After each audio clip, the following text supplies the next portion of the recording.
guys, and welcome to another game review. Sorry if I sound a bit quiet, it's kind of because of my audio recording software, and also because I'm a bit tired, but this audio is going to be split into two parts. One I'm recording at night when I'm tired, and the second part tomorrow morning when I'm awake. So they're going to sound vastly different, but this first part I wanted to talk about what we're reviewing and how to unlock it. So I am reviewing a part of Slime Rancher, essentially a game in a game, called Ogden. I'm gonna call him Ogden because it sounds like Odin, and that sounds cool. Sorry if I butchered that name. Ogden's Challenge, where you have to go into the wild and collect a fruit, which I don't even know. I'm not even gonna attempt to name it. Kabucha. That's a drink. Kabuda. I don't know. In my script, I just put fruit thing, so I'm gonna call it the fruit thing. So what you do is you go out into this area called the wild, and you're tasked with collecting these fruits that you bring back to Ogden, whatever, Ogden, and he'll give you spicy tofu and ranch upgrades in exchange for it. So while you're running through the wild, you'll run into a lot of dangers, which I'll talk about later. But first, I want to talk about how you unlock this. Now, I didn't write this in my script. I put pull up wiki, so I'm going to do that right now.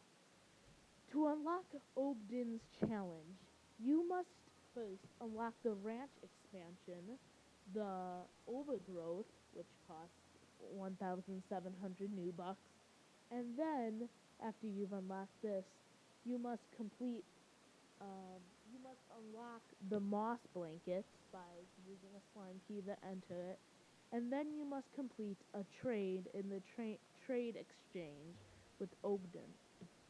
Now, this may sound all weird to you, but if you want to know what Slime Rancher is, watch my review on it, and or play the game for yourself. It was free on Epic and on Xbox Live for a short period of time.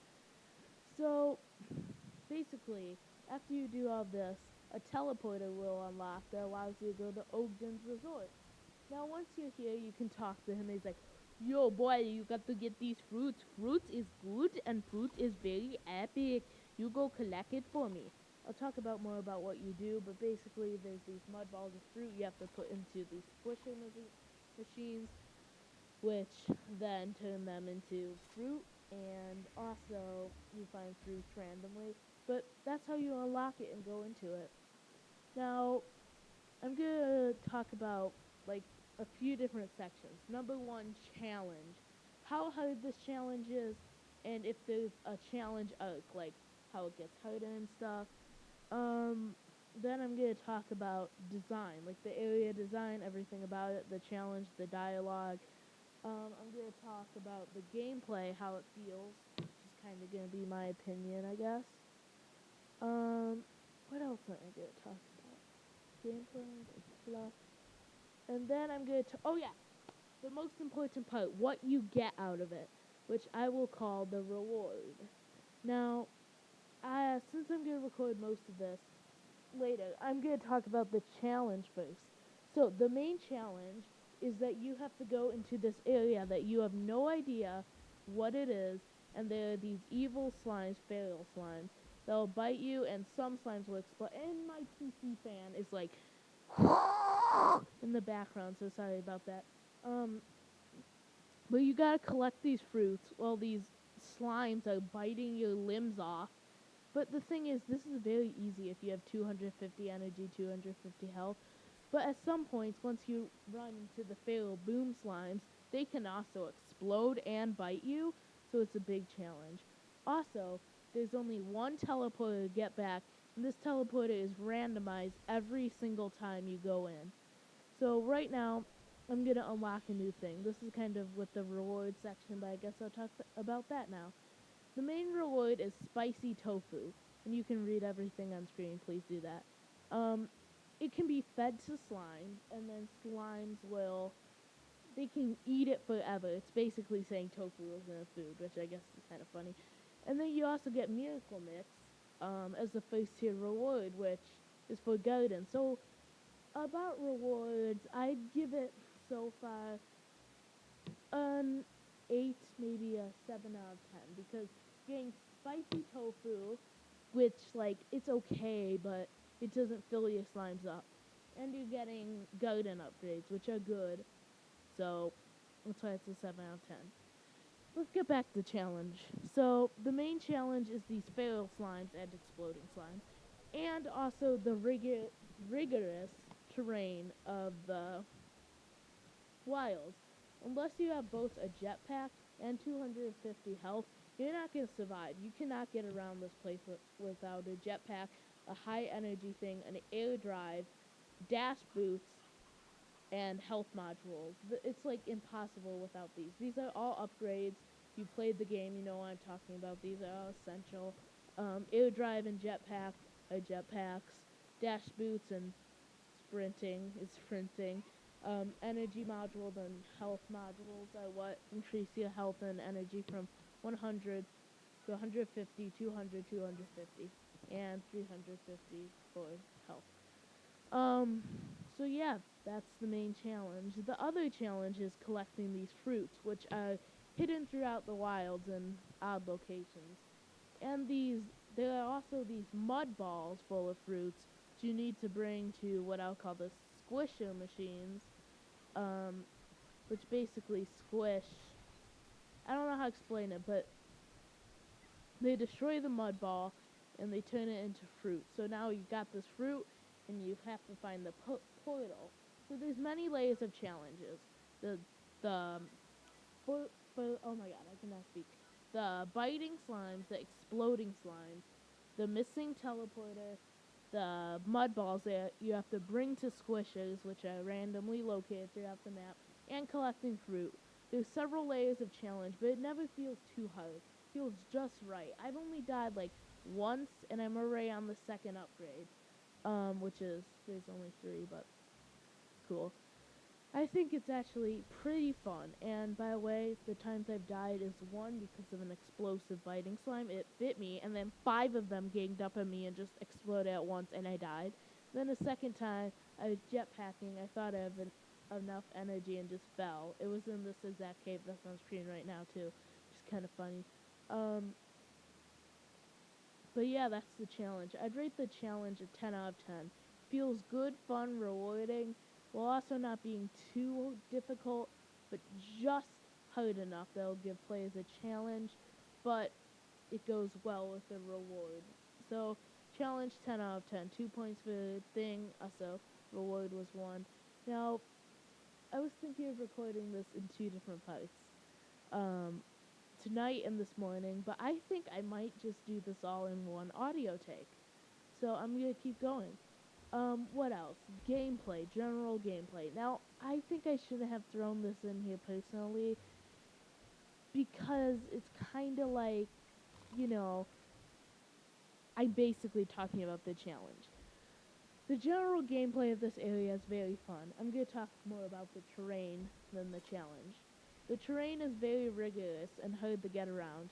There are plants everywhere, but they're also hard to come by sometimes. The terrain feels very well made, well crafted. There's a big cave in the middle of the island, a smaller cave. Then there's tons of little islands that go off. There's like a secret teleporter on one. There's the island that's on screen, the hunter tabbies. And then there's the big main island, which I'm on in this footage. And there's tons of little nooks and crannies that I didn't even know about while recording this video. Like this little cave I'm going through. So that looks like a leg. I was like, what the heck when I first walked in. But like, I just found about this while recording this video. There's tons of stuff everywhere. It's very fun to explore. But then this also goes into design too. But gameplay overall, the terrain feels good. I don't know. Gameplay kind of works into challenge, so I'm also going to talk about the enemies. Although the enemies are same, they each present different challenges. Pink slimes, the pink biting slimes, are the most basic. They don't really lunge at you. Rock biting slimes are also pretty basic, but they can roll at you and spike you. Boom! Feral slimes are can bite you and explode, so they're a big threat. Then there's hunter feral slimes, which can turn invisible and lunge at you anytime. They're a much bigger threat compared, like there, like what just happened on screen. Then there's a radiation feral slimes, which um, have a radiation field around them and can bite you. And then there's just, I think there's one more. There's like, what is it? I think there's honey somewhere. They're the same as pink, but they're a bit bigger hitbox, harder to get around.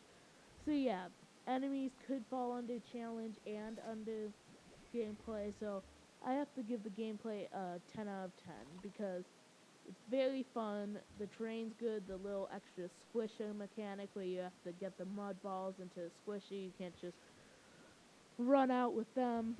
That feels very satisfying. And I'm actually going to skip over design, but I want to talk about, well, I'll talk about design. No, I'll talk about gameplay more before giving my final score. So, secrets. Okay, I'm just going off script now, just saying if I sound kind of more confused. I'm sorry about that. Um, yeah, but basically there are a ton of secrets around the entire map. There are treasure pods, which you need a treasure unlocker, which I just got in game, by the way. I'm on day 107 right now. I just got Mark 2, but at this time I'm like day 90, so I didn't have it yet. Got it around day 100. But yeah, so there's a ton of secret treasure pods around that you can unlock, and you can get little things from it. Like maybe a golden plate, which you can sell. Maybe you'll get something like a decoration. You'll get an ornament. You'll get an echo, which are all decorative items. You have to play the game to understand what I'm saying, basically. But there's also little nooks and crannies everywhere. There's caves. There's a big cave in the center. There's present. Oh yeah, right now on screen. I always talk about something, and I'm not even looking at the screen while I'm recording the audio. But I just looked. Yeah, there's gifts around which usually drop ornaments, echoes, or little things. There's crates around which drop food items, rarely like a excavation or lab item or plots or slimes. One time I got a golden slime out of a crate, and another time I got a lucky slime. Speaking of that, I've gotten a lot of lucky slimes recently. But yeah, there's tons of secrets everywhere. It just feels super rewarding. Just going in this dangerous land, and then you come out with these ornaments. You come out with some oh my god, I haven't even talked about the saber plots. I'll talk about that in a second. You come out with a ton of stuff, plus spicy tofu, plus farm upgrades, plus a ranch expansion. Now I gotta talk about another insane thing. Excuse me. There are these saber slimes, which are main enemies. They always bite you. Those are biting slimes I am talking about. Every slime bites besides like the one of them. Which one? Whatever, but they all attack you. So if you decide to be generous and feed one of these slimes with fruit, they'll turn unfair, stop attacking you, and drop a saber slime float. So it's like, oh, this is cool. I wonder if I could fuse it with any other slime. So I just threw one out of phosphor slime, and it's like, bruh. And then I realized that, yes, you can put these on slimes. So that means that you can have saber slime slimes. Okay, what I'm saying doesn't make sense, but you can take two slimes and merge them to make one slime. So I did that with the saber slime. And I realized their ploys sell for like 70 to 100. I had really good prices. Like the stock market was booming. I had 101 price per saber ploy, and since I had 150 just from these slimes on my ranch, I managed to make like tons of money from that. Plus, other times it usually sits around 50 to 70. So even if it's not a good market day, you're still getting like 50, maybe $36, maybe 40, maybe 50, maybe 60, maybe $70 new bucks per thing. That's like crystal ploys, which are pretty rare, but like plus 20, plus 30, it's just very good. It's a very good ploy. It's a very good slime to have. Um, yeah, I want to. So gameplay 10 out of 10. I guess I'll talk about story. Mochi Miles, or Machi, I call her Machi, but it's technically Mochi. Um, in the game, her challenge has a lot more story, but basically Ogden's story. I'm gonna spoil it. Sorry. Skip. Ugh.